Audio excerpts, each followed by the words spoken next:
the most important Chinese universities. Its peculiar characteristic is that they are social sciences and human sciences, no natural science, so there is no atomistic physics and so on at this university. This university played very important role at the transformation of Chinese economy, in the reform of the Chinese state and so on. They organized for many years many courses for provincial cadres coming from various provinces, or professors were going to provinces making lectures there. So, and many their projects, expertise, and so on were used by the government in transforming China. I may also say that several professors of that university, according to the system of learning in China, all the leaders should learn according to Confucian tradition, including the president and prime minister, all the members of Politburo. So there are monthly lectures for the top state leaders about various topics. Ambassador Burski in the past described this system in one of the issues of Asia and Pacific, our journal. I may say that Professor Huang Weiping was one of those lecturers for the top party leaders about economic situation of China and so on. I would like to start our presentations with a short introduction concerning the Chinese state. Since in American press we very often read about communist China, communist system, I'd like to say that such terms are completely wrong. I may add that partially such descriptions were promoted by Taiwanese authorities who were paying on the table to many American journalists, even famous one, that I know precisely from the one person who was paying to the journalists in the States. So I know it, how the system works, not from cafeteria, not from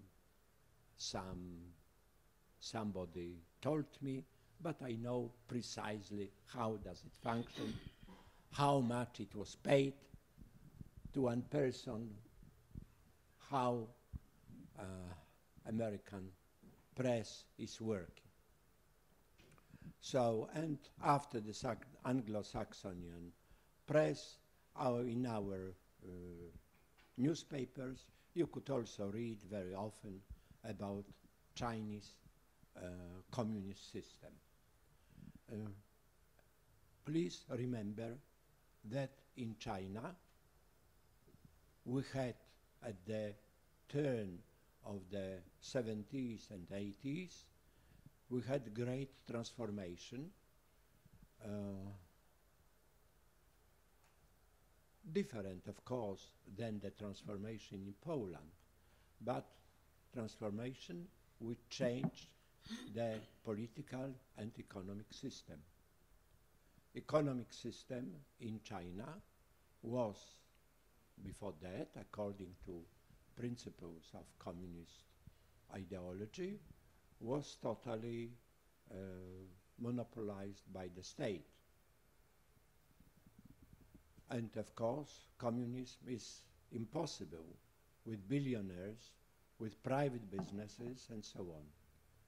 So I would like to emphasize that 80% of working force in contemporary China works in non-state sector. More than 60% of Chinese GDP is produced also by the private sector. In China, you have billionaires counted in US dollars, almost as many as in the States. Would we count together, let's say in the States there would be about 500, in China, according to various calculations, that's a little bit less. But would you count Chinese billionaires, including Hong Kong, Taiwan, Singapore, then there would be about 800, much more than American billionaires. And of course, please remember that all of them, notwithstanding of that, what is their official residence, they are making their business in, let's say, Chinese hemisphere. So the money are going around, not looking, not halted at the political state borders. So another great, very popular term, it is authoritarian rule, authoritarian system. It's, let's say, a soft word for dictatorship. So there are many persons. I saw such delegations coming to Peking and very surprised that there are no policemen, that there are no tanks which are pressing the population, that people are not so afraid that they are immediately will go to prison and so on. Yes, the Chinese authorities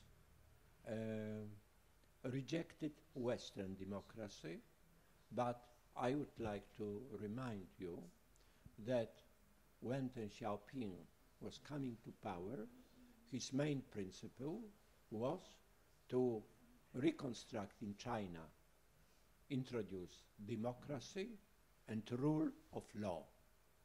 And he explained it that rule of law and democracy are like right and left hand. Without both of them, it's impossible to do anything. So for development of China, democracy is necessary and rule of law.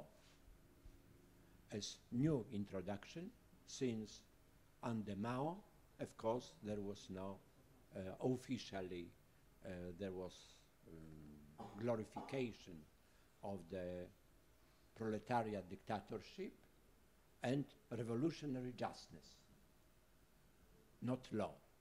Even Ministry of Justice was abolished during the Great Leap Forward in '58. So even faculties of law at the universities, at 6 universities where they existed, were abolished.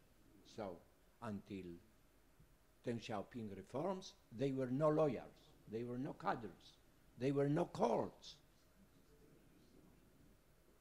Party secretaries were making decisions. So, of course, time to time, it is added that this democracy should be socialist democracy, or people's democracy. Now in China, the term is used consultative democracy. So a democracy which is based on elaboration of consensus and about consultations on various levels. As you know, now in the West, we have great discussions about democracy, about weaknesses of our liberal democracy. Chinese reject this concept of liberal democracy as unsuitable to China, forcing another version.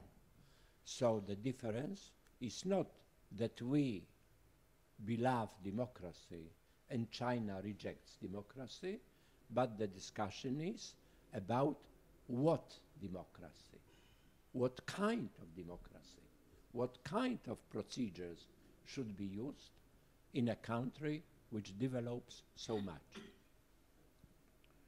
And I would like to add that the great majority of Chinese support the policy of the government, so you can't speak about dictatorship, a rule against the will of the people.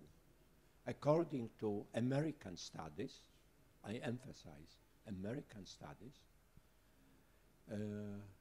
present government has support above 80% of the population. And in Europe, we have about below 50%. In Poland, during the studies by Americans, we had support for the government of 27%. It was 2006, this global survey made by Americans.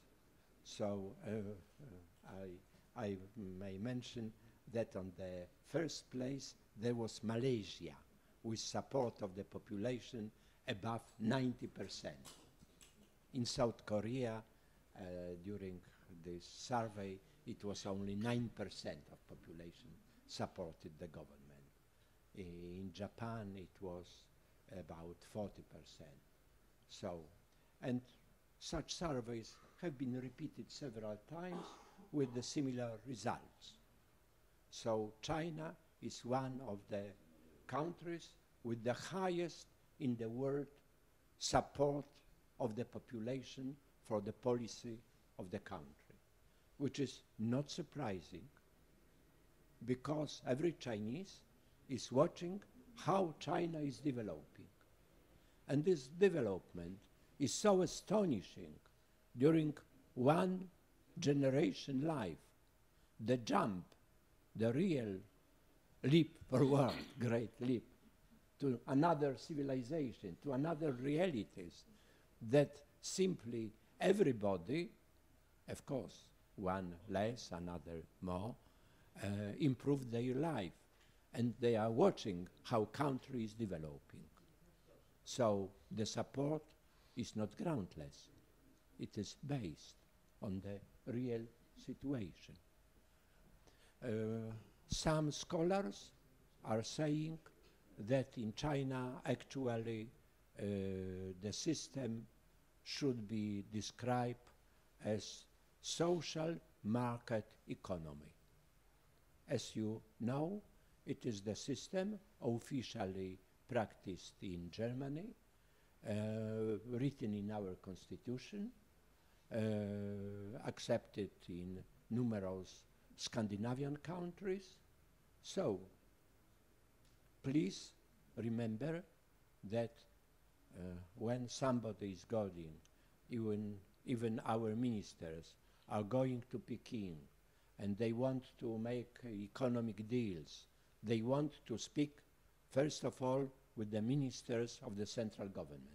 It's totally wrong, because central government in economy, yes, has some influence, but only some influence, not decisive work, because they could, to us, in certain degree, influence state business, but the majority, they are small kingdoms of the Chinese billionaires. Thank you very much.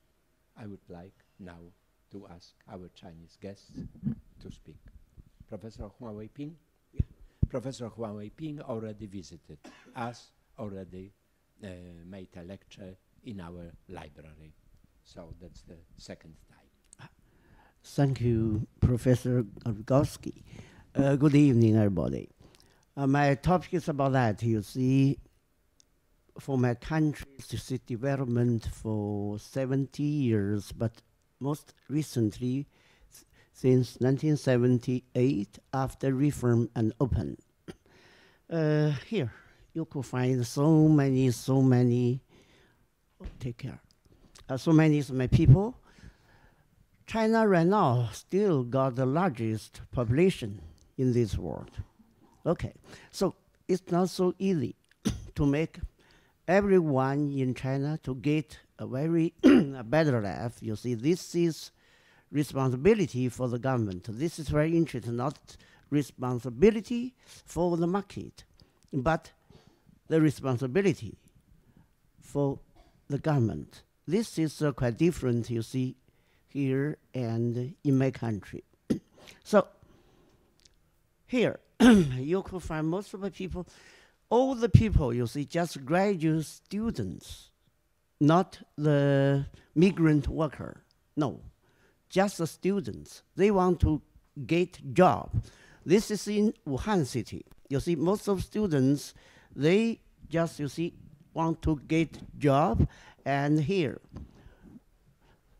so crowded everywhere. So my country very interesting. Even today, you could find very interesting thing. We call it dualist phenomenon. On the one hand, you could get very advanced city. On the other hand, you could find very poor rural area. This is a typical feature of my country. But you see, you could see this kind of the gram. Here, very interesting thing is, you see here the line, we call it Hu line. Hu line. A professor named, you see, here, a professor, yeah, very famous line. That means what? That right now, 94% people in my country just stay, you see, at the east part of China. The land size accounted for the total country, only 43%, but gathered 94% of the people. Everybody knows, you see, the population in China, 1.4 billion, okay? But please put in mind, 94 of them just stay, you see, here, 43% percentage of my country's square. So this is not so easy. So in this case, please put in mind, first, so large kind of the population, okay? And second, they just, you see, gather stay in eastern part of China. And here, only 43% of my country's territory. Okay. And here, before reform, my country just carry this so-called socialist kind of the planning economic system. We just learn from Soviet Union, okay?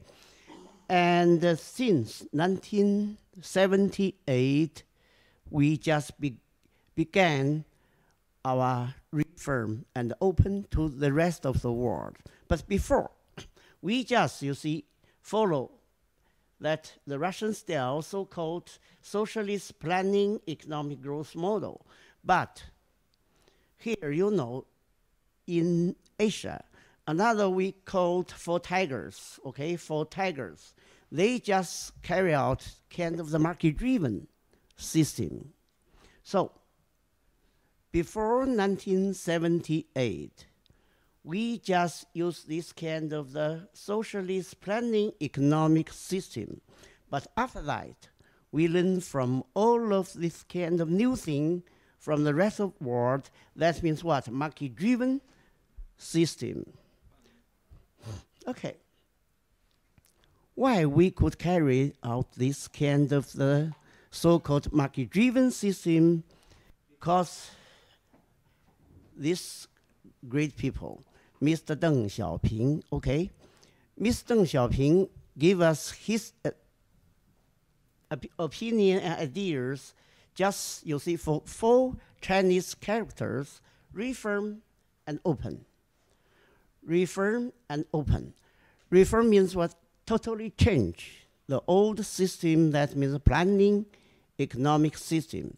Open, that means open to the rest of the world. You see, in this case, we could get, you see, more foreign resources to help my country got development. So, reform and open. What does mean reform? That means market-driven. Market-driven system will be established in my country. That means allocation of the resources mainly by the market power. And the second, open to the rest of the world. That means, you see, my country will got integration into the globalization and access to WTO and IMF and also the World Bank. Okay, please put in mind, so great change in my country since 1978 just because of the 2 things. 1, reform. That means from the planning economic system into so-called market-driven economic system. And the second thing is open to the rest of the world. That means make my country's economy integrated into the economic globalization. Mr. Deng's policy, just very simple and very helpful for my country. You just put in mind 2 things, reform and open. Reform means what?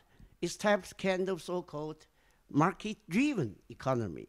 Open, that means open to the rest of the world and got exchange with other countries such as the goods, trade, goods, and also technology, fund, so on and so forth.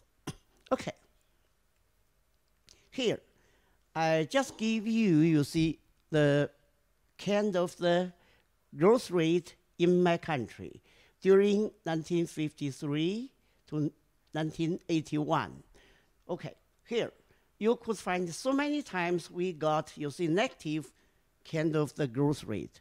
Okay, before reform, at least we got 3 times the negative kind of the growth rate. Okay, but after that, since 1978, my country never got negative growth rate, you see, during so many long time. Here, in Chinese characters, that means during 1913 to 1950, the world GDP growth rate averaged 1.82%, but for my country, almost 0 growth, almost 0. Even we got negative 0.02%, the growth rate. That means, you see, no any kind of the development, no any kind of economic growth for what? For almost 40 years. And during 1952 to 1978, my country got, you see, the annual growth rate 4.4%. By that time, you could find here the total world growth annually means 4.6%. But since reform in my country, during 1978 to 2018, we got what? The annual growth rate 9.4%. And everybody knows if you got just 7.2% annually growth, that means after 10 years, you see, you will double your GDP. This is a very, very significant things. That means 9.4 for my country for 40 years. So very interesting here. Here, I just give you another kind of the growth rate curve. That means since reform during 1980 to 2018 in my country, 4 times you see we got the growth rate over 14%. Of course, another 3 times lower than 6%. So you could find here. Here means what? Means during 1953 to 1981, the growth rate at least 3 times we got negative growth. But after reform, during 1980 to 2018, we average got, you see, 9.4% kind of annually growth rate. This is a very, very significant things to my country's economic development. Okay. Here, the GDP, you see, in 1978, only 200 billion US dollars. But last year, you see, my country's GDP, that means 13.6 trillion US dollars. Okay, this is very great kind of things. So in this case, here you could find the kind of the things. That means what? That means you see, right now in the world, only one country's GDP over 20 trillion, only USA, and only one over 10 trillion, my country. And then for other countries, lower than 5 trillion US dollars. I mean, economic size, okay? But another thing is you could find here.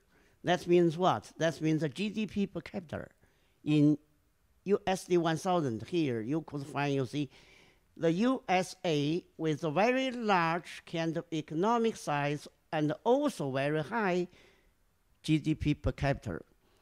That's 62.6 thousand US dollar. What about my country here? Only, you see, around 10,000. Okay. Of course, you see here India. You could find India that way, and here Brazil that way. So today, averagely speaking, my country's GDP per capita in the group with Brazil, with Russia, with South Africa, and with Malaysia. Just the same, okay? Just the same. That means upper middle income country, upper middle income country. So in this case, you see, the USA got trade dispute with my country. That means one reason.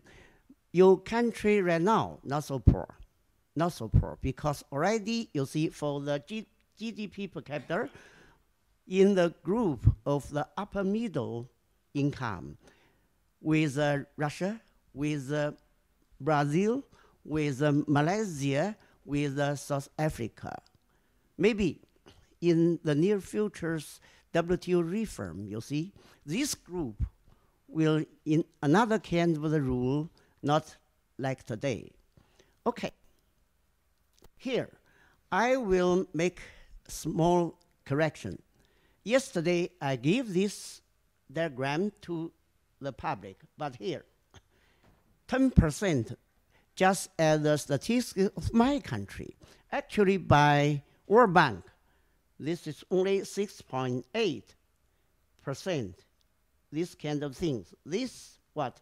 China's GDP accounted for other GDP, other countries' GDP in percentage.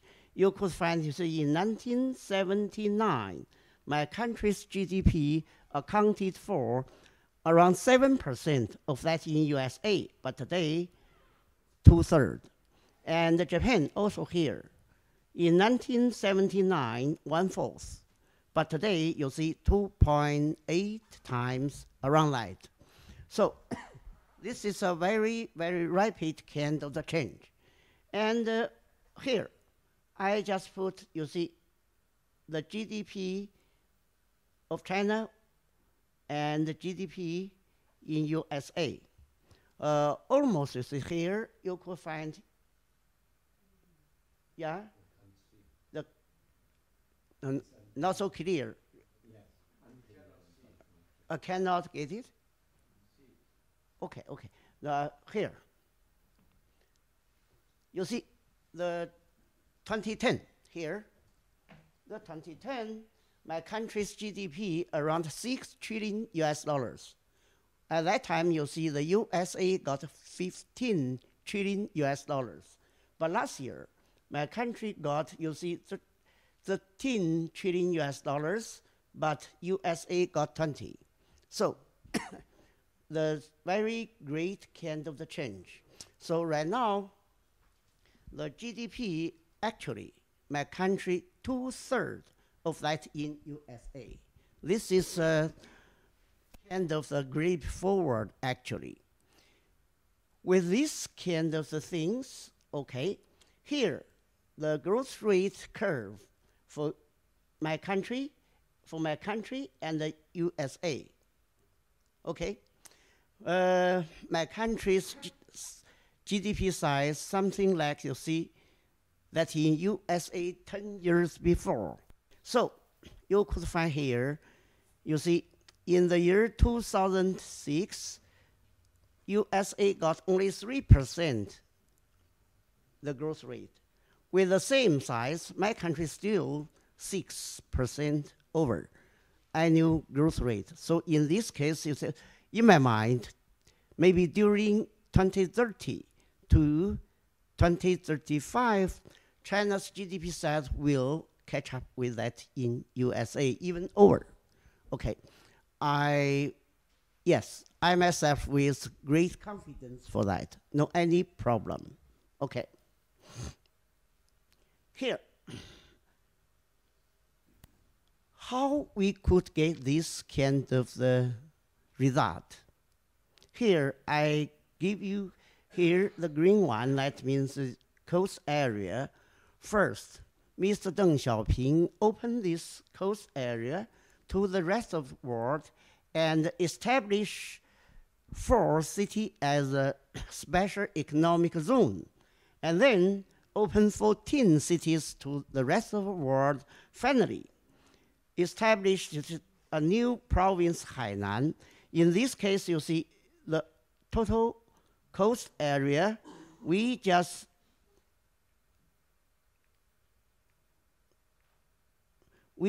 open, you see, all the area to the rest of the world. With this open, this kind of thing happened. That means what? That means, you see, with the open policy, the foreign kind of resources into my country. And here, this is a smiling curve. With a smiling curve, we got 3 kind of things. First, we absorbed, you see, all the advanced technology and establish the new industrial system in my country. And these kind of things, you see, we just got very, very interesting 3 chains. First, value chain. Second, supply chain. Third, production chain. With the 3 chains put together, my country totally, you see, got greatly forward. Here, during 1970s to 80s, you could find this kind of the chain, okay, very interesting. Because if you just development of new products, you could get very high kind of the value added. Okay, but if you just do the assembling, that means you could get very low kind of the profit rate. But here, sales and after-sales services also got very high kind of the profit rate. Here, you could find during 70s and 80s, here the USA, the Europe, and Japan, and here the 4 tigers. And the USA and the Europe got, you see, the sales and after-sales services. The total supply chain in the world from Korea, Japan, Taiwan, and to, you see here, the Singapore. And after 1990, especially you see the financial crisis during 1997 to 1998, you see totally changed one thing. Here, still USA, Europe, Japan, and here also America, Europe. If you want to get the very high profit rate with the sale and after sale services, you have got great brand, okay? So the only change here, you see, the assembling during the late 1990s shifted from the 4 tigers to China. And in this case, you could find the supply chain up to this northwest. From here, the Chili Sea around, and the Yangtze River Delta, and also here, Pearl River Delta. Actually, the basis for the world industry.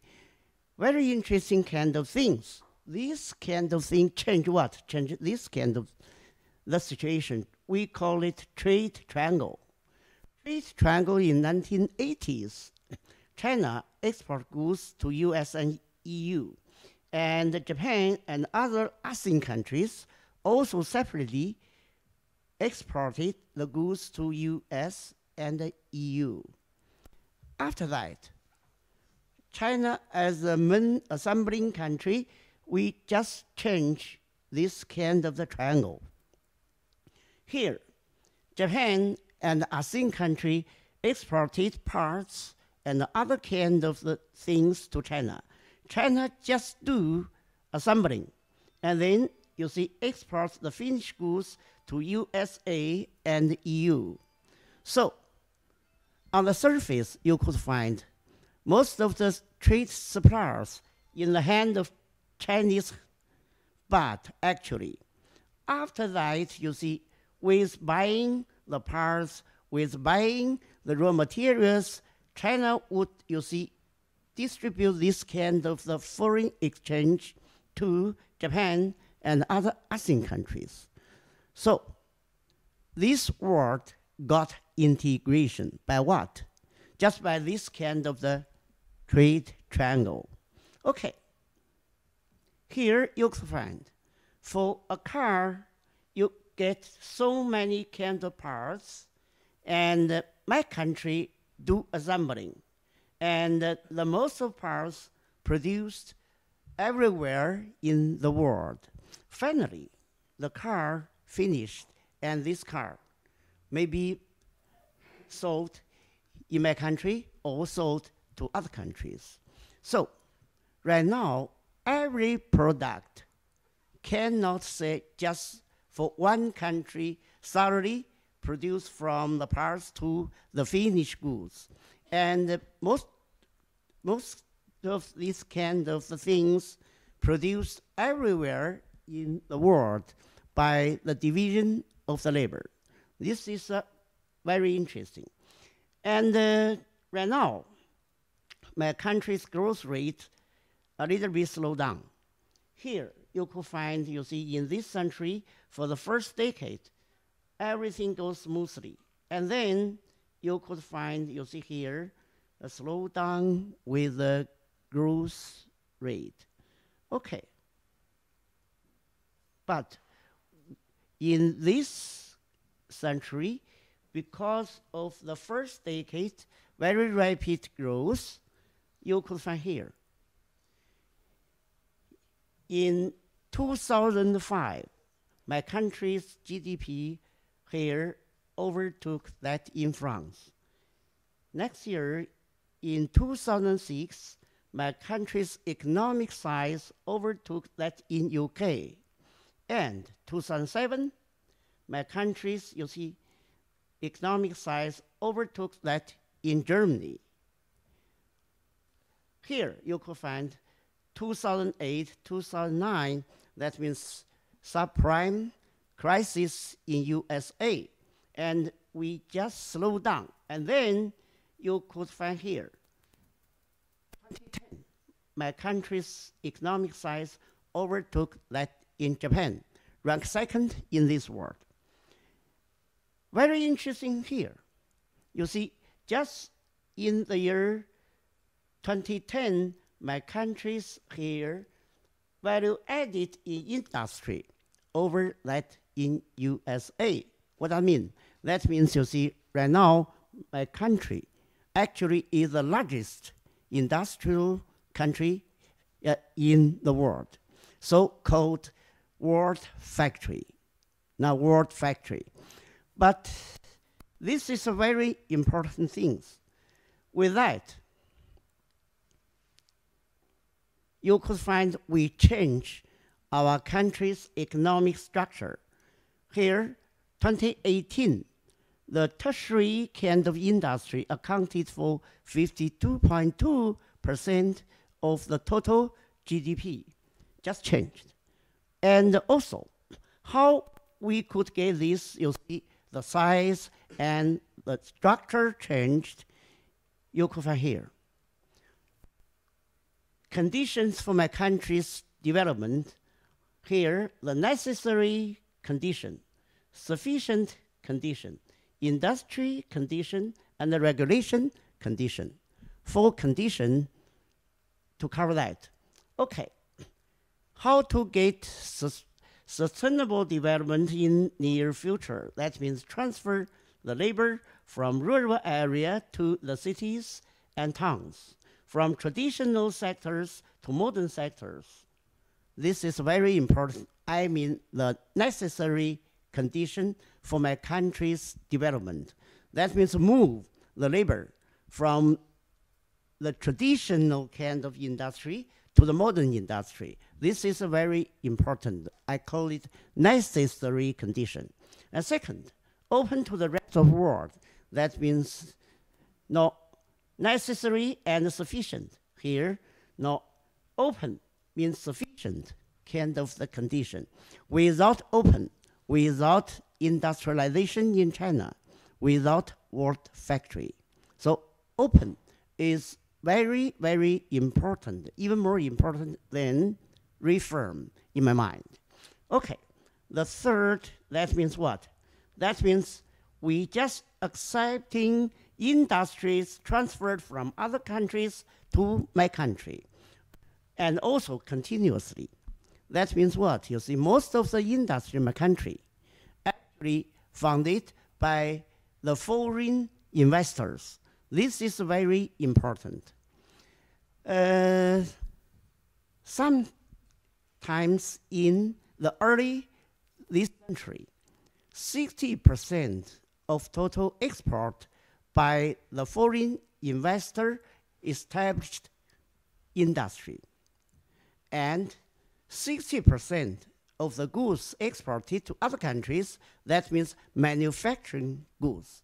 So not just for my country's consumption, but for the world consumption. Very interesting things. Regulation, reform, that means give guarantee for the 3 kind of things. So here, necessary condition, transfer labor. Sufficient condition, open to the rest of the world. Industry condition, that means imported all the industries from all the countries in the rest of the world. And finally, regulation condition, that means give guarantee to these 3 things could go further continuously. This is very, very important. So in this case, you could find very industry things here. Okay. In my country, you could find this very, very poor area. And also very, very poor kind of primary school. And also very beautiful kind of environmental places, but also you could find this kind of things, very, very serious pollution. And also, you see here, you could find the weather changed in my country. And also, this is the garbage mountain. Okay.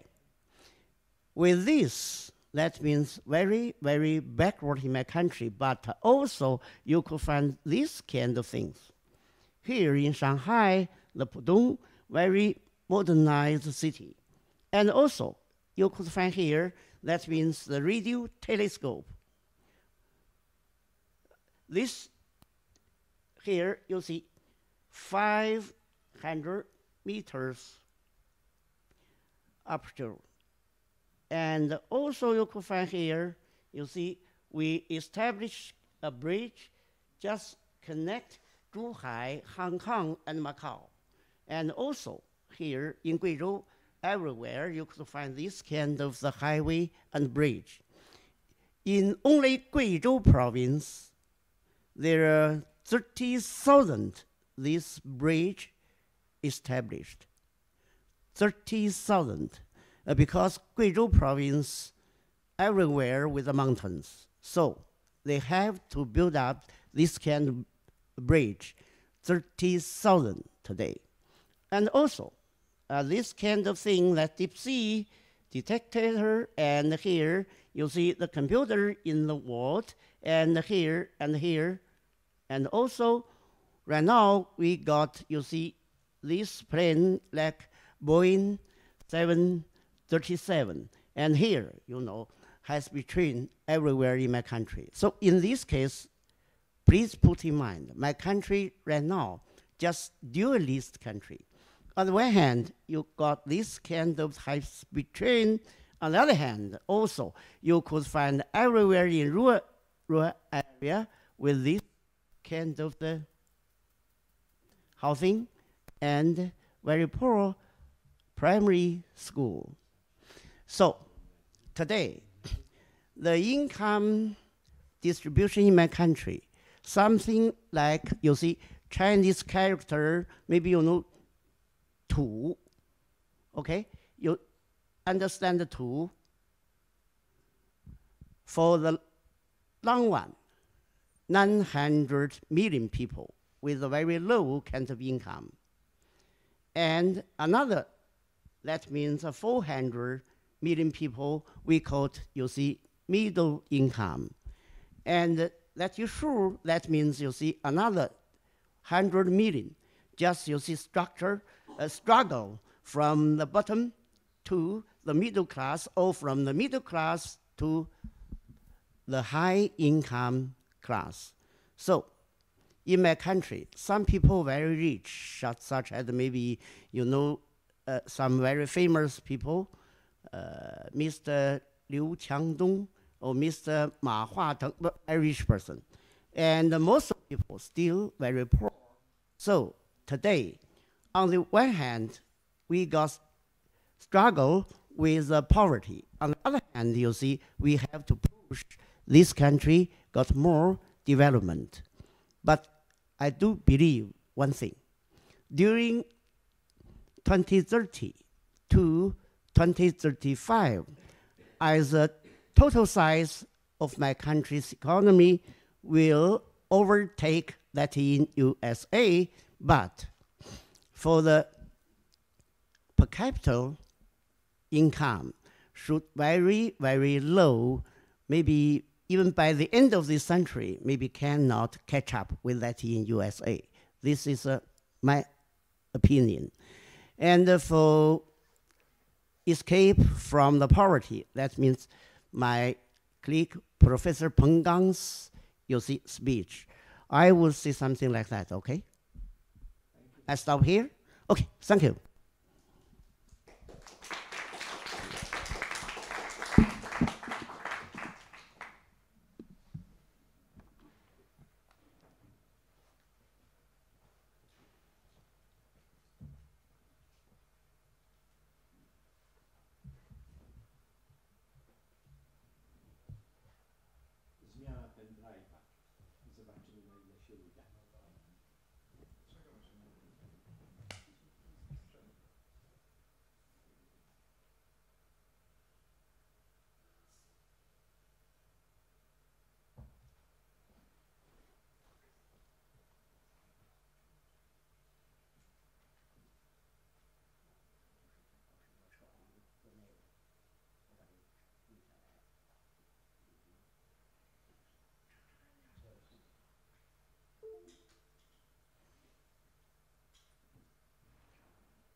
这边是反影儿，这是往前走，这是往回来，这个是光点儿。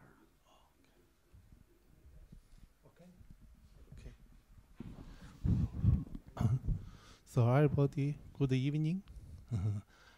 Dear Professor Shishidao and everybody, I'm very happy to have a chance and give you some lecture about China as prep from poverty.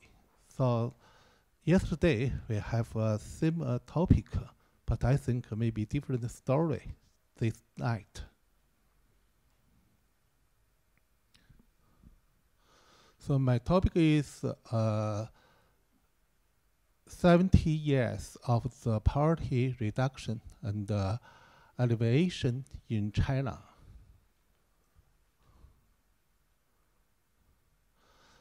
This evening I will talk two parts. The part one, I will talk something about China's economic development and poverty alleviation. Another part is I would like to give you a case study about Gansu province. So this story, yesterday I have told you the past. This is my book. Name is Analysis on the Issue of the World Poverty, Research of the Theory, Strategy, and Policy. So yesterday I taught to you Professor Huang and me is study development economics in the Italy. So we know the Professor Shishidao is in the Italy, Naples. We were here and study development economics. This is the reasons why I do some research for all about poverty. This Tuesday, the day before yesterday, these young people is my country foreign ministry spokesman. In China, every day we can meet him in the television. So in the day before the yesterday, he said, he announces that China will achieve the poverty alleviation of the rural poverty population under the existing standards in 2020, means next year, and achieve the goal of the sustainable development in the field of the poverty reduction 10 years ahead of the schedule. I mean, in the world, I mean, UN standard is maybe finished this goal in the 2030, but next year, my country will finish this goal. China's greatest contribution to the global implementation of the UN 2030 agenda is to have 1.4 billion people live in the happy life without poverty, hunger, and displacement. So this year is China Foundation 70 years. But I think, in my opinion, in my country, this 70 years, the big program is we let the 1.5 billion people live in the happy life without poverty. This is this year. The Sustainable Development Goals report published by the UN and tell us something about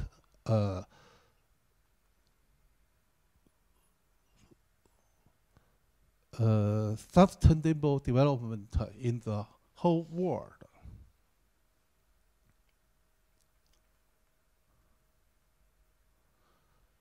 About this topic.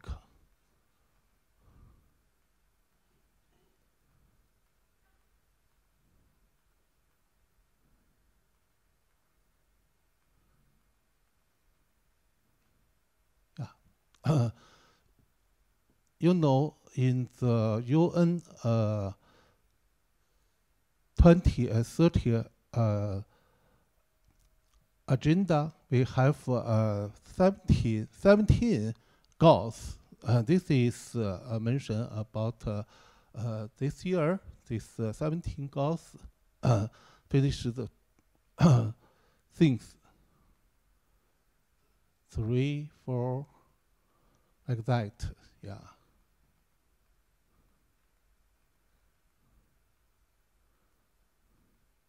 So I think this slide I will tell you about China's. This morning I found this agenda in China Foreign Affairs. This is China's progress report in these years.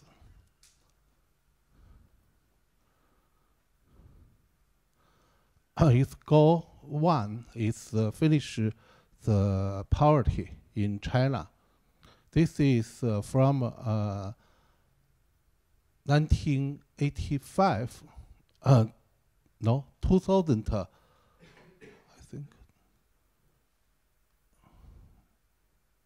It's 2015 to last year in China.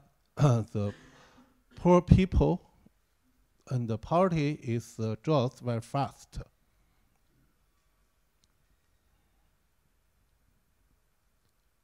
Yeah. This is 2015. This is last year. The poverty is drops very fast. So.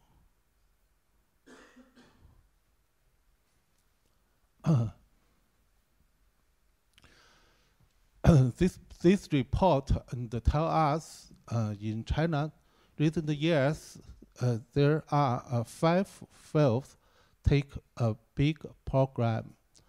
The one is the rural poor population has been greatly reduced, and accurate poverty alleviation and the poverty alleviation have achieved world renowned achievements. This is the first and introduce something like that.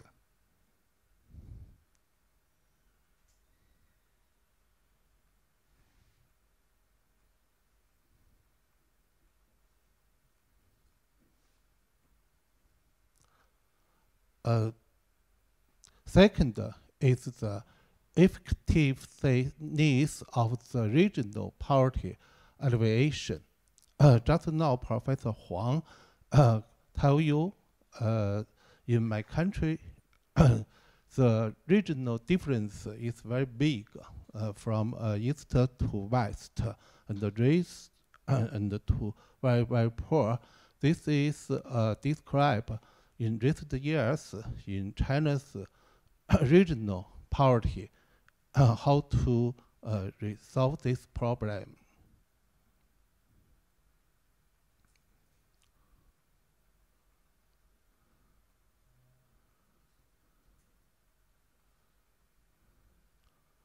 The 3 is income of the rural residents in poverty-stricken areas.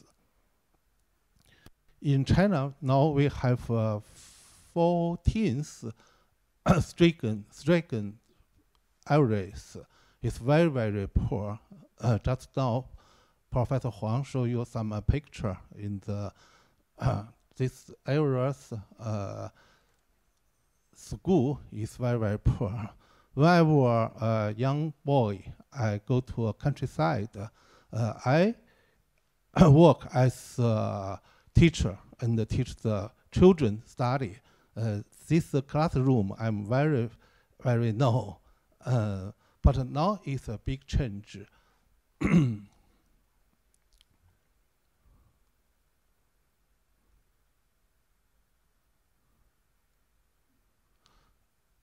The fourth is the living environment in poverty-stricken area has improved significantly, and the quality of the life has improved. Just now, Professor Huang gave you a picture, show you in the Guizhou province. The translation is better than better.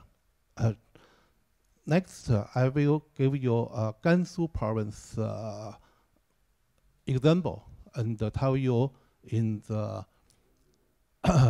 environment of the poverty-stricken area has improved.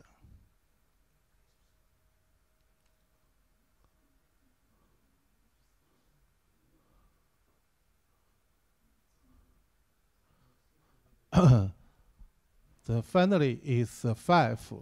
China's poverty reduction has excellent rate, and the world poverty reduction process and made outstanding contribution to the world poverty reduction. You know, poverty is very popular in the whole world. I study in the Italy and go to American and go to Europe. I go to every country I can find so many poor peoples. But I think in China we have the many poor people and many poor areas. But after the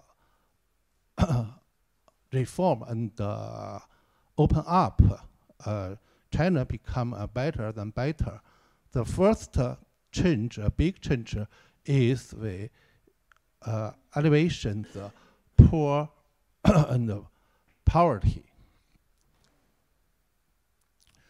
So in the 70 years since the founding of the People's Republic of China, China has accelerated its concentration, deepness reform, and implement large-scale poverty alleviation and development, and the number of the poor people has fallen sharply.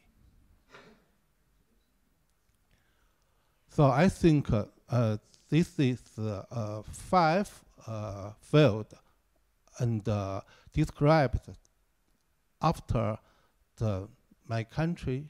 I mean, new China is foundation, make a big change and big progress.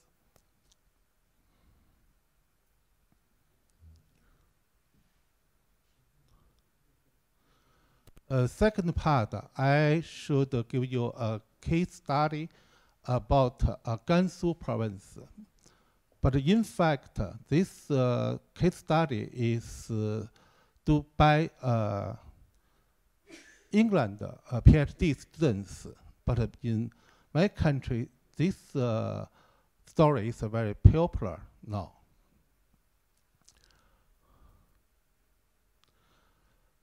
This is Gansu province, and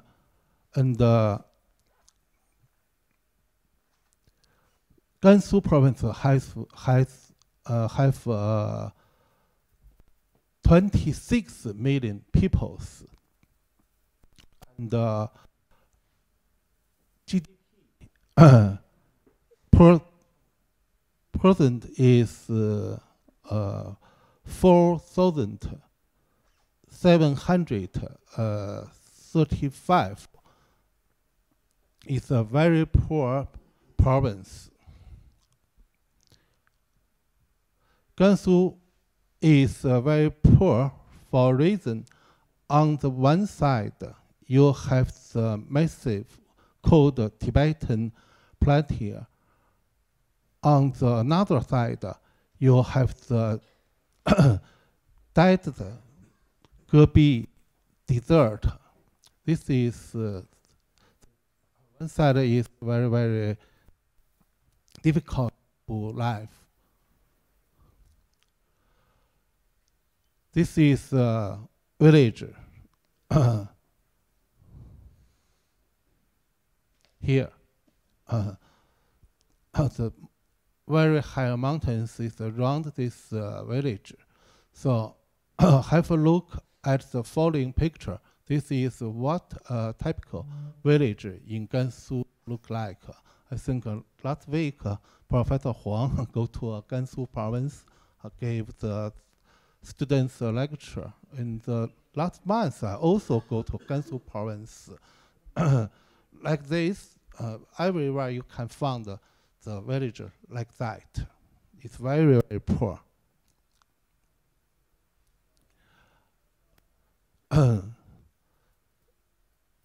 This is red stone, gold stand, and a deep village.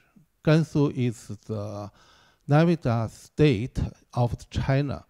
There are a lot of sites just like the Dice village.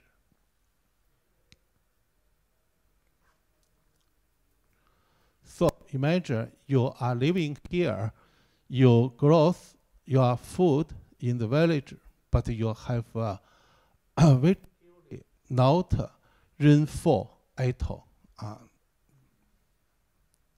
So even if you managed to magically grow of the few tons of the wheat, where you do sell it?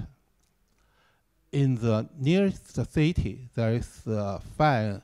Please drive 5 hours out of these drying mountains. It's very, very far. It's very, very difficult.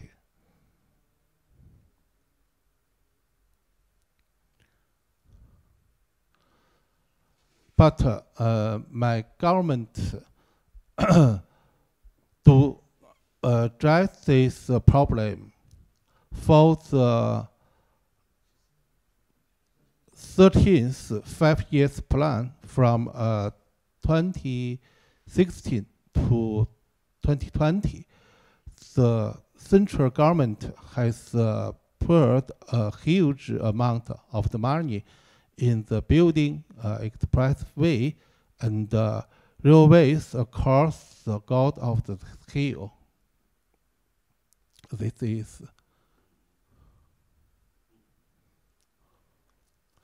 This is a bridge. But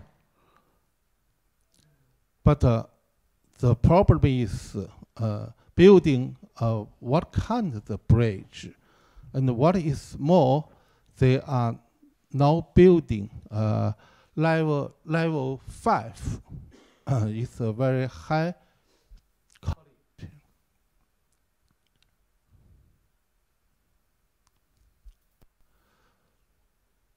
This is a bridge.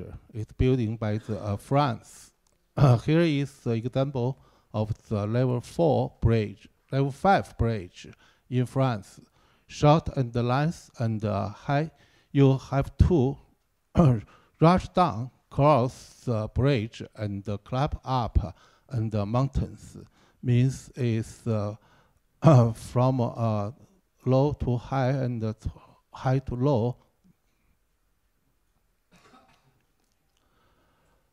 But this picture shows us 50th bridge. It's from here to here is very, very high. Not from high to low and low to high. That's the next bridge.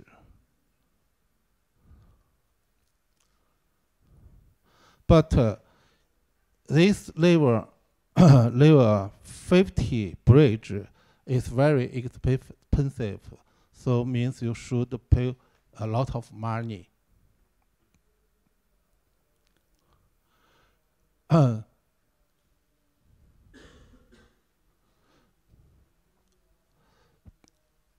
In this year, in 1919, in Gansu province, 50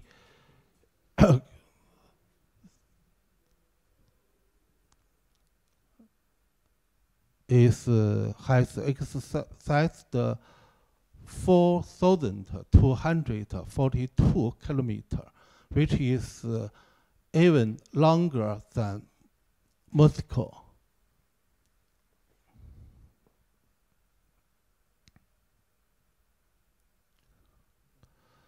Not only Express, but Gansu also have 4 lines of high-speed railway running.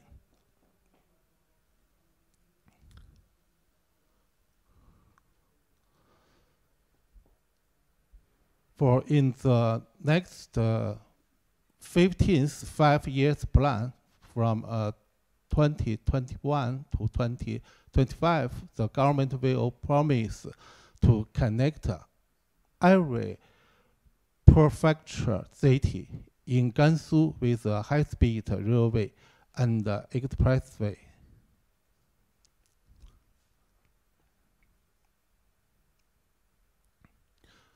So in China we said, how to say, 要想富先修路. If you want to reach, first building the road.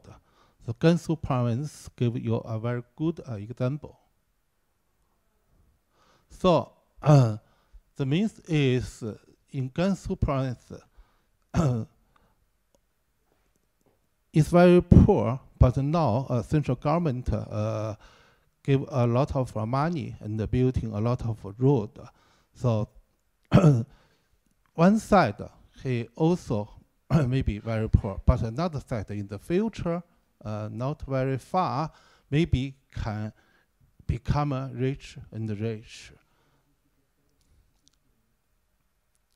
So that means Gansu is not poor as we originally thought. Not in the beginning we thought. If you mention the Gansu province or Ningxia province, Xinjiang province as the western province in China, old people may think maybe it's very poor, but now big change is take place.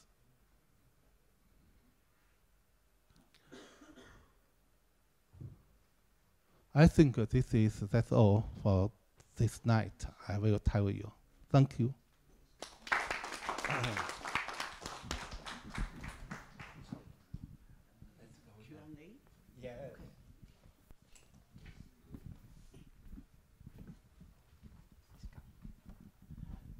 Proszę Państwa, przystępujemy do drugiej części pytań, dyskusji, wypowiedzi do obydwu panów profesorów. Proszę bardzo. Mikrofon. Proszę podać panu mikrofon.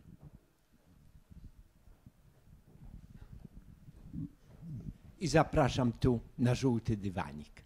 Na żółty. Bo tak jest ustawiona kamera. Good evening. My name is Jastuk. I'm a European Commission expert. 5 years ago, I have prepared a paper for the international conference organized in Mozambique. And in my work, I compared the effects of the China's and the IMF policy toward African countries. When I studied this case, I've noticed that some Chinese experience, for instance, those concerning agriculture or the development of rural areas, are transferred by China to African countries.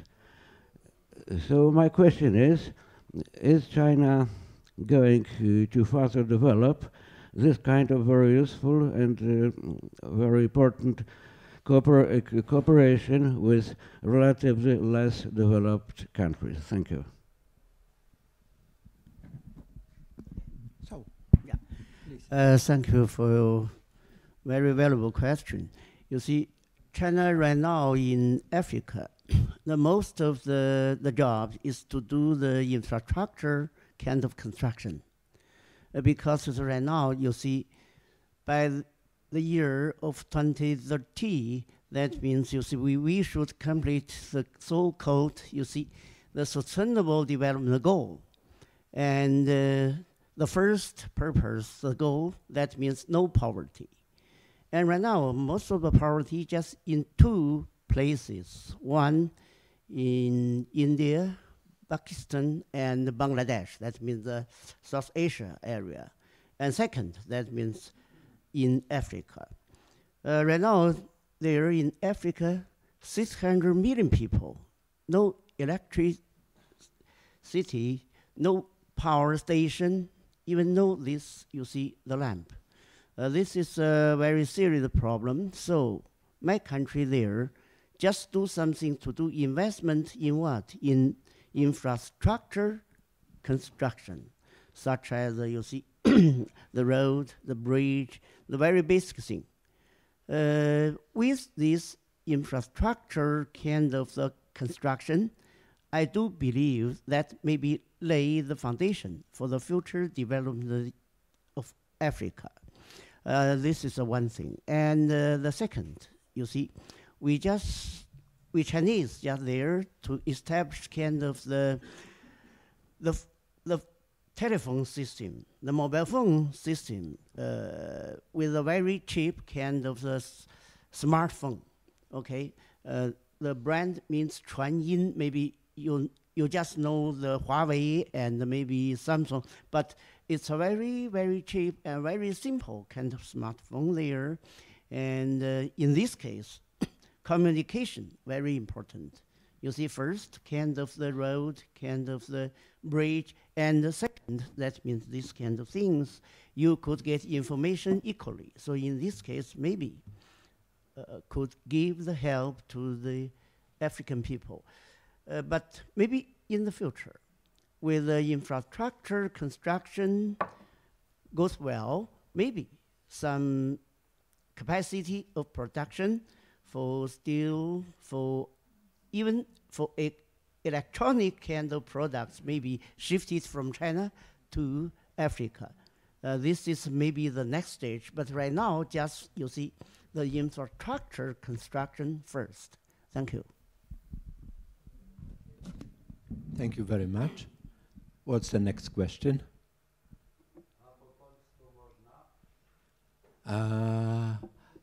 Proszę bardzo, próbujemy tłumaczyć. Tak, proszę bardzo. Spróbujemy. Poradzimy sobie.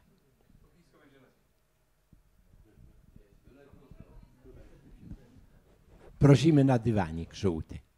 To będzie pana widać.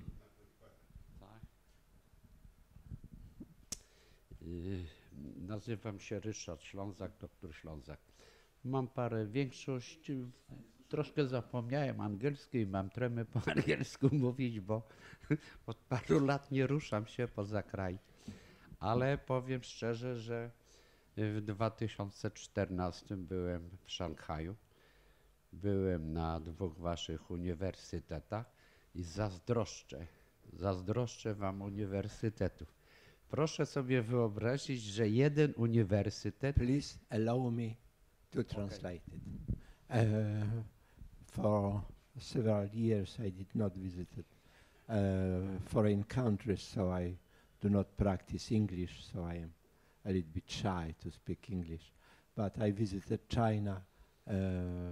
I visited several universities, among them Shanghai, and really I admire very much your universities and development in China. Jeden uniwersytet, jak mnie oprowadzali i tam to ma 480 hektarów powierzchni. Jeden uniwersytet. Z budynku do budynku to mnie samochodem przewozili. Proszę sobie wyobrazić.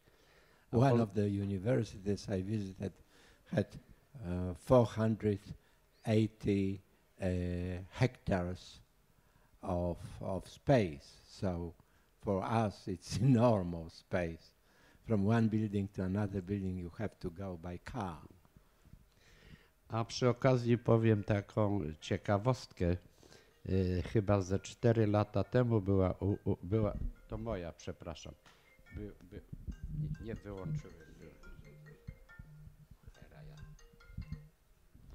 4 lata temu była u nas w Ministerstwie Edukacji i Szkolnictwa Wyższego taka konferencja i było 25 rektorów chińskich uczelni. We had a conference in our Ministry of Education. There were 25 rectors of Chinese universities. Zaproponowali nam 400 000 studentów rocznie do kształcenia, a nasze wszystkie uczelnie były w pierwszym roku gotowe do przyjęcia 12 maksimum i w następnym tam 16 i tak dalej. Możecie sobie wyobrazić, jaka to jest potęga? They suggested to Poland to accept 400,000 Chinese students. And our rectors are calculating that for 1 year we could accept 12,000. That's the difference of imagination. A teraz mam takie pytanie.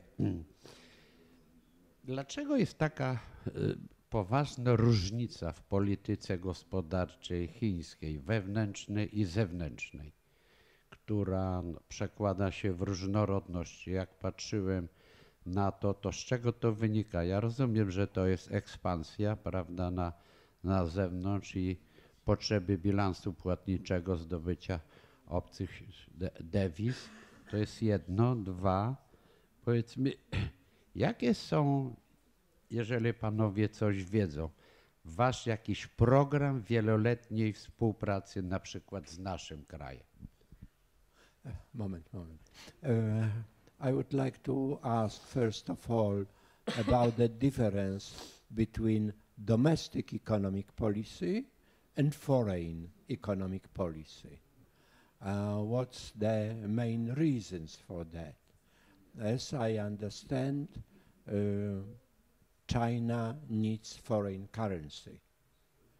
So it is one of the reasons why we have so dynamic expansion of Chinese economy. I w uzupełnieniu tego właśnie w dalszym ciągu, dlaczego w Chinach macie takie restrykcyjne na przykład prawo dewizowe, że jako cudzoziemiec nie mogłem kupić waluty obcej? Why there are so strict restrictions concerning foreign currency? I, as a foreigner, I could not buy in China foreign currency. No a teraz już tak, ten program jedwabnego szlaku, jeżeli panowie wiedzą, jakie były przyczyny, no ja rozumiem, że Chińczycy się wstrzymali od takiego kredytowania długoterminowego, ale rzeczywiste przyczyny spowolnienia tego, jak praktycznie jest tak po cichu wygaszany. The Silk Road is going actually quite slowly. What is the reason and how do you see the official declarations, official announcements and the practice of the constructing? I ostatnie pytanie. Myśmy liczyli, ja byłem trochę w Ministerstwie Gospodarki doradcą, myśmy liczyli, prawda, na większą jaką aktywność chińskich przedsiębiorstw w dziedzinie budownictwa, głównie drogowego, ale te firmy, które weszły, jakoś nie poradziły sobie i w zasadzie mało z was obecnie korzystamy. To tyle, dziękuję za uwagę. I forgot one element. There was a question, is in China any long distance plan for the development of the economic relations between China and Poland?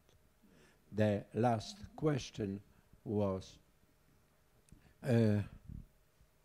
przepraszam, zapomniałem. Ostatnie pana pytanie.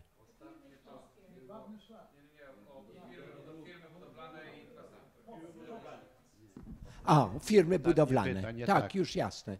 Myśmy liczyli w pewnym okresie czasu na większą, powiedzmy, wejście firmy chińskich w dziedzinie budownictwa drogowego, lądowego, No ale tam było dwie firmy, trzecia właściwie się natychmiast wycofała i to wszystko jakoś się źle skończyło. No i w tej chwili praktycznie Chińczyków nie ma. Dziękuję. We counted, the gentleman states that he was working in the Ministry of Development. So there were some hopes that Chinese firms will come here to construct roads, bridges, and so on. And there were 2-3 firms which really worked in Poland and had not successes. And actually now we have no Chinese firms constructing here the roads and other infrastructure. Now, to this last question, I could say something according to that what I learned. Maybe the Professor Mayman would also explain the last question because he knows it very well, all the cooperation with Chinese firms.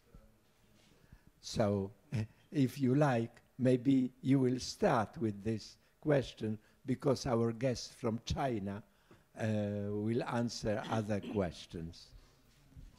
Maybe Afterwards, good, good. So, so you first.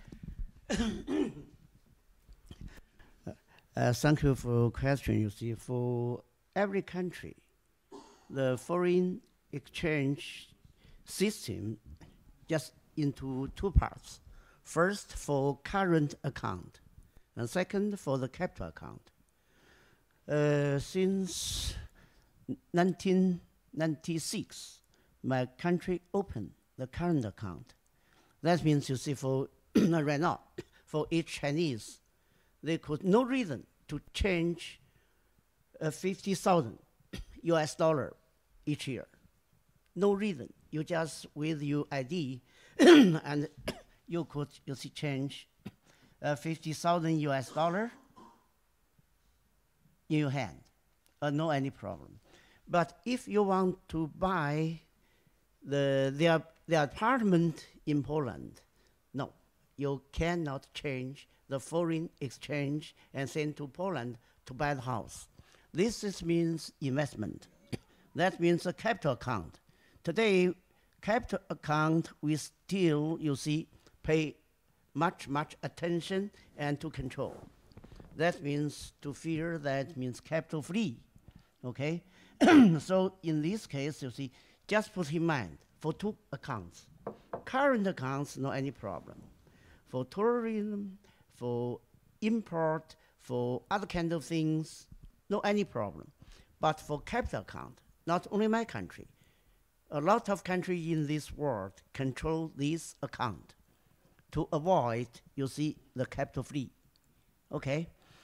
So actually, if you see, I want to buy the apartment here, no way. Of course, I could violate this kind of the law, but maybe in the future, some trouble will come to me, okay? This is just one thing I just told you. Two accounts, one open and one still under control today in China. And also, we got kinds of the mechanism that means 16 plus 1. 16 plus 1. Right now 17. Greece, yeah, included. But before that means 16 plus 1. But last year, that means 17 plus 1. Greece included. For this 17 plus 1, Poland ranked first. Of course, you see, the population of Poland actually accounted for 1/3 of total kinds of the 16 countries, and territory also 1/3. And in this case, you see Poland very important in this 17 plus 1 kind of the system. But only thing is, that means bilateral investment agreement still under discussion, not signed right now. So this is why maybe no big kind of investment from China here. Maybe this kind of thing will be solved this year. This kind of thing may be solved this year or next year, 2020. As our Premier Li Keqiang last time, you see, in EU and discuss with the top leaders of EU. And the two sides agreed to discuss. And it's better to solve this bilateral investment agreement next year. That means BIT treatment next year, 2020. And the two sides give very active kind of the attitude. But in my mind, it's still a long way. It's still a long way to run, you see, not so easy. Right now, my country only signed BIT with some small countries, not, you see, with the EU, not with the USA, so on and so forth. This is not so easy, but two sides should try the best to solve the issue. Thank you.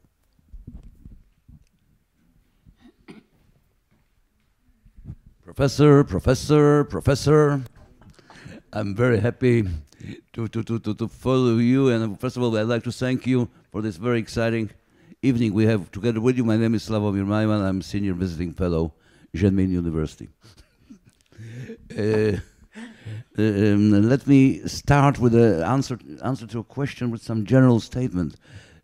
China was not in a hurry. Chinese companies were not in a hurry to come to Poland after 1989. There were many reasons for it, and the very first reason is that China was quite busy with the expansion to some other areas, Africa, Asia, South America, then Europe. And the second reason was that Central Eastern Europe, those 16 countries you mentioned, but first of all, Poland in the forefront, was not exciting for Chinese leaders and Chinese political and business leaders due to the, first of all, our different way of transforming economy. I mean, first of all, the shock therapy, which was absolutely very far away to what China was seeing as its reform or transformation route. We can be quite critical about the 16 or 17 plus 1 concept, but the greatest attribute of this 17 plus 1 is that for the first time in the Chinese political and business agenda, Central Eastern Europe appeared. And this is important for the first time. Yes. And for the first time, Chinese companies, state-owned companies, first of all, decided to do something in this part of Poland, and this is, I suppose, the case you are referring to, this Kowek construction experiment,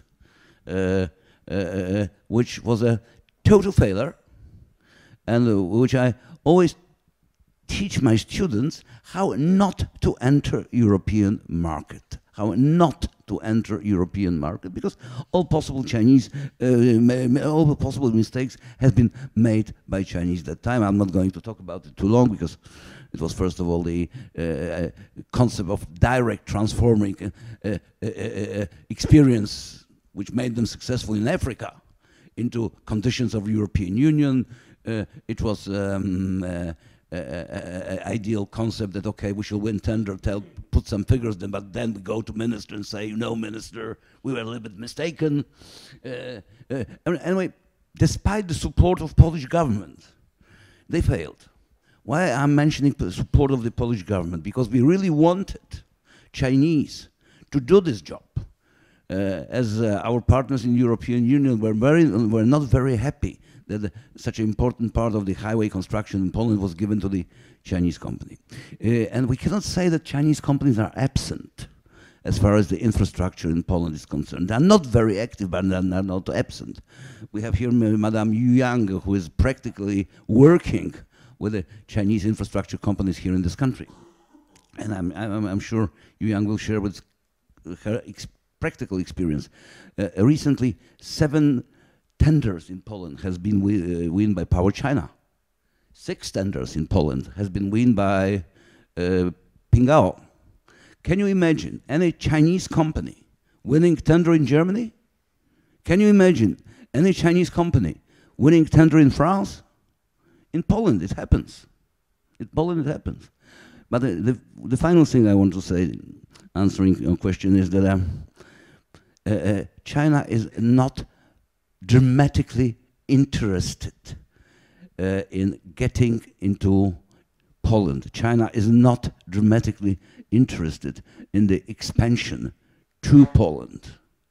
In comparison to the rest of Europe, Poland brings not enough candies. You know, we don't have technologies they are very excited about. We don't have big brands.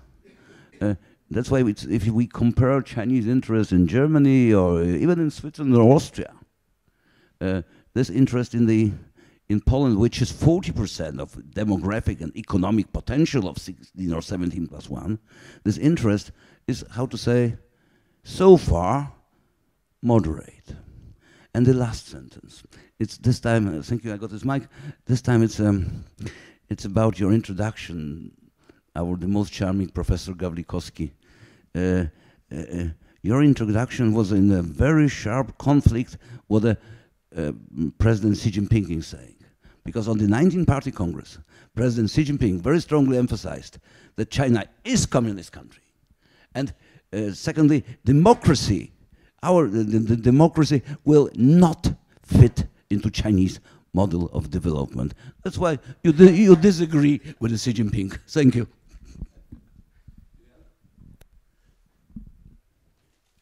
Thank you very much. When you Good evening. Start, please. I'll try to stand on this state your name and state your institution. Mariusz Rukat, I'm an academic lecturer, and actually I work for the regional authorities of Mazovia as the coordinator for foreign economic programs. So I have a few questions. The first question is, if you are engaged economically, industrially in Africa, do you negotiate with local authorities the level of employment for local people, for local government? 就是那个比较是他们来提的还是你们决定？ There are how many? What is the percentage? What is the ratio for that you allow you to use Chinese workers, and that's what we call sustainable development. My second question is because I cannot find any reliable data. How much of the China economy now relies on the foreign suppliers or foreign receivers? Because this is the very big part of the Chinese economy, Chinese success that has developed during 1990s, when, as you said, the workshop of the world has moved into China from all these Asian tigers. But it becomes, it causes that the big, huge amount of Chinese industry depends on the recipients from abroad. How much of this, what would give us the answer, how fragile or how strong the Chinese economy is now? The third question is, I've seen this beautiful bridges in Gansu province. I know what are the rare earth in Gansu province, gold, platinum, titanium. So if you spend some part of this money for social development, for social, expenses, would it be the level of GDP per capita higher for these people in this province? And the fourth, I would comment on Mr. Maiman's stance.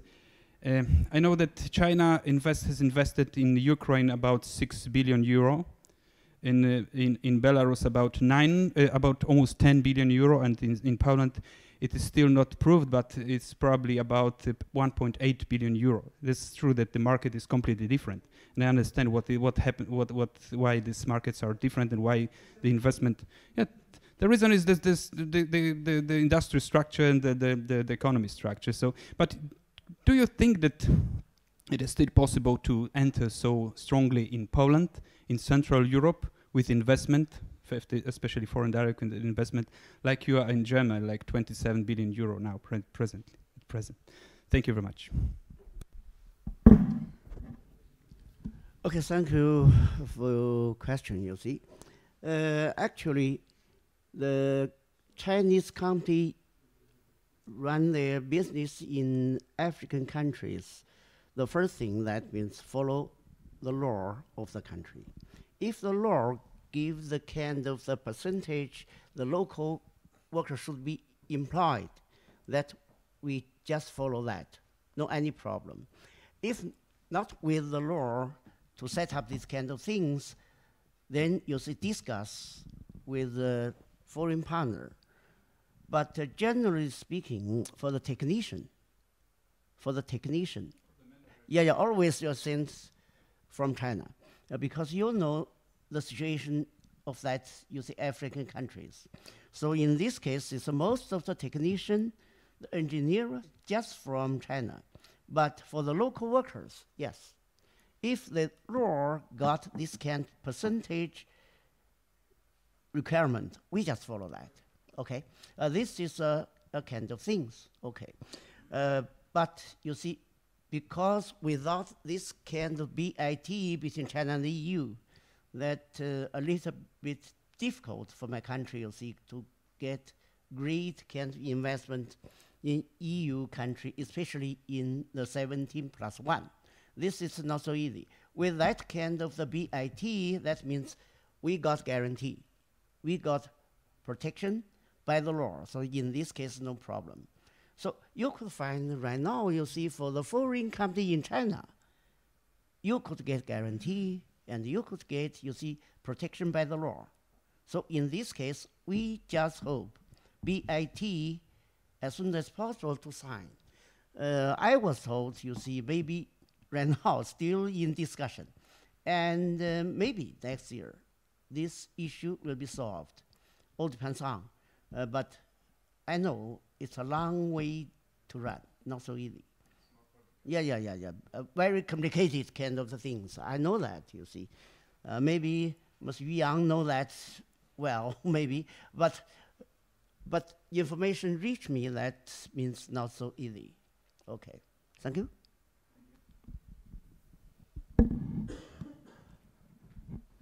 Please.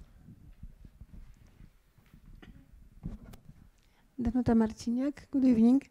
I have first question, which is which rural public services were implemented or added to the poverty areas, and what are the keys of success for the process of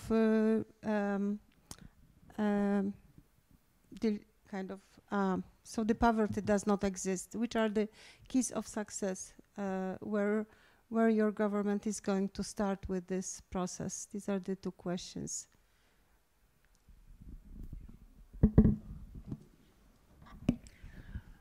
Okay, thank you for your question. Right now, you see in my country, for each county, we should establish the hospital.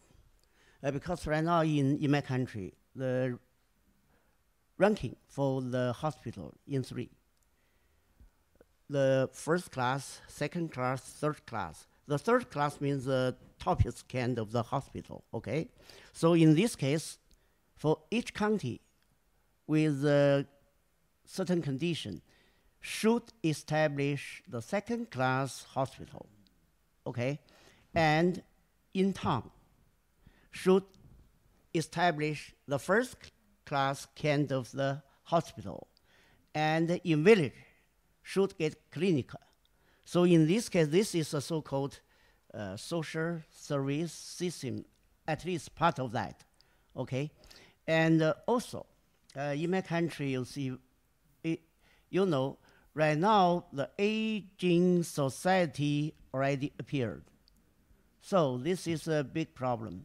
You see, the people over 60 years old already accounted for 17.9% of total population last year. So these kind of the things also, we pay much attention.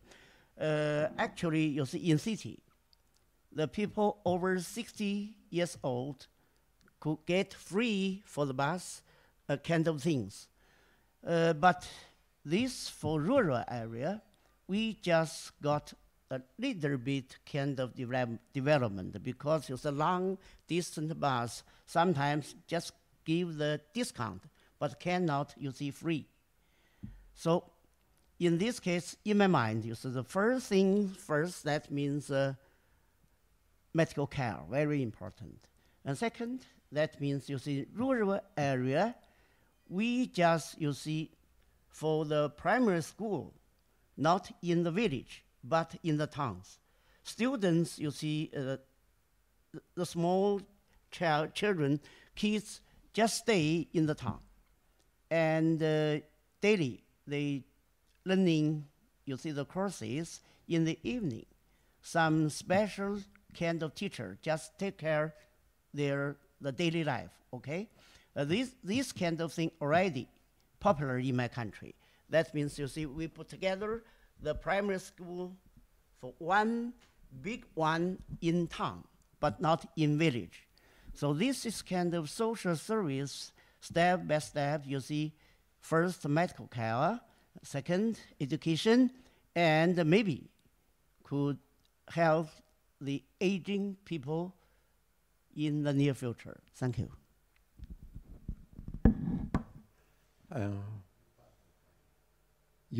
You like to say something, to pose the question. Please come here. IVU Dentons, Europe Strategic Investment Director. Thank you very much, professors. Very impressed by the great progress and actually achievement of China in the past 70 years, especially in terms of development, in terms of alleviation of poverty. I think this progress is unprecedented in human history, in a way. And so congratulations, and we are very proud. I'm very proud, extremely proud. And to echo what Mr. Mama said, and also some of the questions of our audience, I would say, yes, China has achieved economic success domestically, and we have our leader, President Xi, has also announced this Belt and Road Initiative dated back to 2013. And the Central and Eastern Europe, where we are, is a very important sub-region of the Belt and Road Initiative. And I would say, yes, we have COVAC who failed, but we have Power China who succeeded, and we have State Grid succeeded, and we have more come. Of course, this 17+1, this region has various economies, various jurisdictions. We have an EU member, Poland, Czech Republic. We have non-EU member Balkan states, majority of them. And there is a various legal framework. So there is a various economic tools, financial tools dedicated to various parts. So I would say it's moving ahead. Yeah. And last but not least, as what we see is China nowadays is no longer just the world factory, but it also has become a R&D center of the world. We see, not to mention the behemoths of Tencent or Alibaba, but there are lots of Chinese companies with successful brand and already have their R&D center and expanded globally. And in this regard, I also see Polish companies after over 30 years of development, and many has also go beyond the border. Like I know some Polish brand like Czech already have facilities in Germany, in Romania. I see Ingold. I can buy them in Milano. I can buy them in New York, and I hope I can buy them in Shanghai and Beijing very soon. Yeah, but what we see is that there is a lot of opportunities for both economies. Of course, the cooperation, as Professor correctly mentioned, have to be under the framework bilateral investment agreement between EU and China, but that takes some time, in my understanding. So in business reality, what my message for Professor is that Poland could be superb business destination for Chinese companies, especially in recent years. What we see is not only Chinese energy companies, Chinese infrastructure companies has enormous opportunities here and success here already, but also the manufacturer companies. Like, it's superb. It's actually ideal destination for manufacturer base in European Union, as well as for R&D center, because on one hand, we see Poland, after decades of development, there is already lots of successful companies, not only American companies, German companies, Chinese companies has manufacturer base, but also we start to notice the service center, the R&D center. And I'm extremely excited to learn about the next government scheme will have lots of incentives to encourage R&D center into Poland. So this is a very important signal. And also in the bigger picture, we see, okay, we have successful economic success in China, but there is also trade war with US. So this is a very realistic issue, how to handle this issue, very impairment. And we have clients, say, are seeking alternative. So, for example, invested in Southeast Asia. So it's naturally you can curb this trade war. And also why it's important to invest in European Union, especially to have your base. Because on one hand is the trade war with US. On the other hand, the EU is also highly regulated. There's anti-dumping, anti-circumvention. It's another regulatory progress what we see. So it's necessary to expand, I would say, high time to expand. So in both directions. So what we see is we welcome more Chinese companies to invest in Poland. We also encourage Polish companies to expand in China. To first of all, to export to China. We have the Shanghai Import Fair, which will take place again in November, and also to invest in China, because invest in China, you have access to not only East Asia but also wider picture of that region. So all in all, thank you very much for coming. Thank you very much for coming. And we are the law firm. We are the #1 in Poland. We are also the #1 in China. We can say we are the #1 in the world. We have the largest coverage all over the world, 150 jurisdictions. So if you have any questions, please be welcome. We are here. Thank you. Please say your name for our viewers through internet. My and name the name is of the company. My name is Yu Yang, Chinese. English name is Ivy, easy to remember. And company, Dentons, 大成律师事务所. Thank you very much. Thank you so very much. Thank you.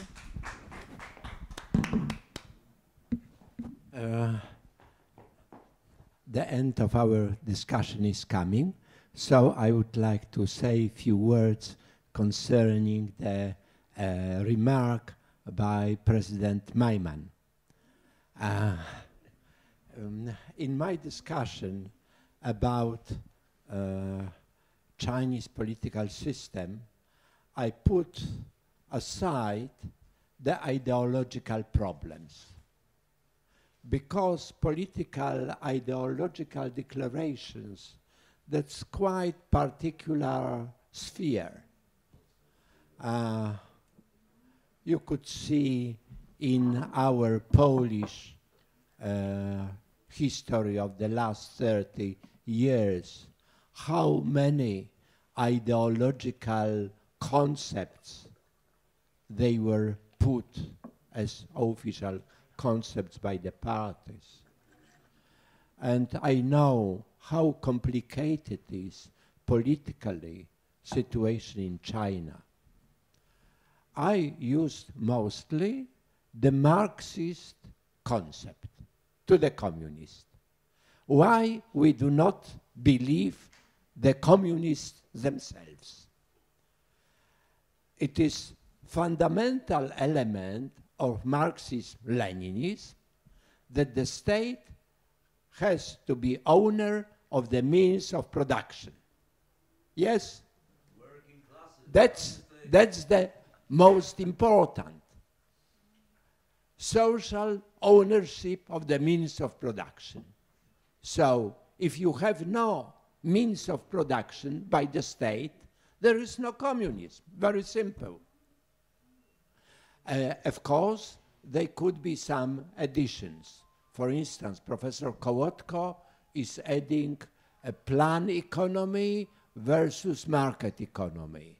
And then is the problem, what kind of plans we have. In France, we also have plans. In Taiwan, we also have very strict plans. And so on. So that's not just free market without any planning, without any intervention or bureaucratic planning. I suppose the Chinese planning now is much more similar to French planning, more or less. That's that direction.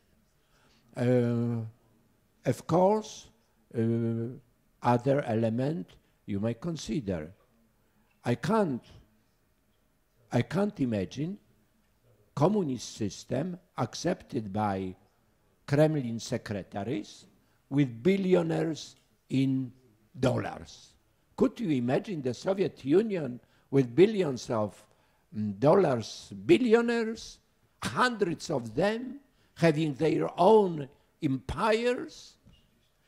For Mao, it would be absolutely unimaginable to accept billionaires working in socialist China. What would be that? So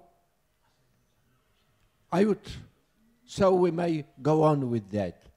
I was in China during reform time every year or twice a year. So I was watching that directly.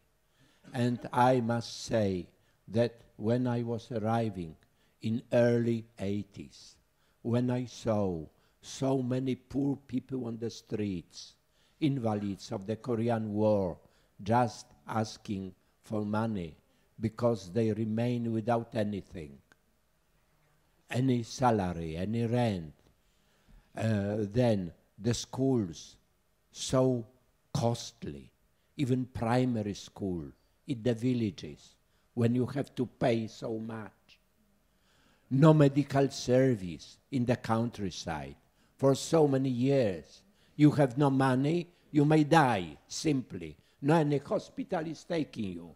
What kind of communist it is? It is a wild capitalist. Capitalism of such kind as we saw in Great Britain in the 19th century. So, and I would like to add that the processes which are going to in China are a little bit similar to that what we have in Poland, in my opinion. As you saw, before the present government of Law and Justice Party, we had ultra-liberal policy. And the needs of the poor people of the countryside were underestimated. So the present government achieved so great support, so much support of the people, above 40%, because they started to declare a kind of helping attitude towards the poor people, towards the countryside, and so on. So in the villages, they are getting votes and so on. In China, please consider that declaration concerning communist values and reminding about Mao Zedong, it's a kind of memory of the past, of the more egalitarian system when there was the tutelary state which take care of the society. And I would add as a historian that Confucian vision of the state, it was a tutelary state, state which takes responsibility for the society. So Xi Jinping plays, in my opinion, in very clever way, taking into consideration a kind of opposition or protests which is silent in the Chinese society, plus he returns to various traditional elements, deep-rooted. I would like to emphasize that Xi Jinping is the first Chinese leader who spent 10 years in a village working as a peasant during the Cultural Revolution time. So he is the first leader who knows so well life of the Chinese peasants, of the countryside. He is not the person who was all the time in Shanghai or in Peking, just going from one club to another club and from one elegant car to another car. He has imagination, how the people live. So I suppose that his return to Chinese traditions, to Confucianism and so on, is quite clever policy. And I, as a sinologist, I suppose that that such a policy has great perspective, and I would like to emphasize then when Mao was passing away, the most popular ideas, at least among intellectuals, that was nation. Chinese nationalism was very, very important. When I saw the demonstrations, the leaflets in 1977, 1 year after passing of Mao at the Tiananmen Square, they were full of patriotic feeling, Chinese patriotic feeling. So these national attitudes, national ideas are very, very strong. And memory of Mao's time are very vivid among people. And the government try to, in a certain way, adapt to the needs of the government and modes of thinking. Thank you very much.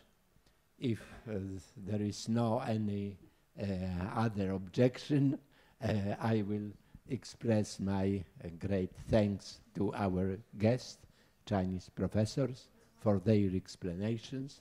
I suppose that it was interesting for all of us. And thank you very much for all our guests who participated in today our debate. Thank you very much.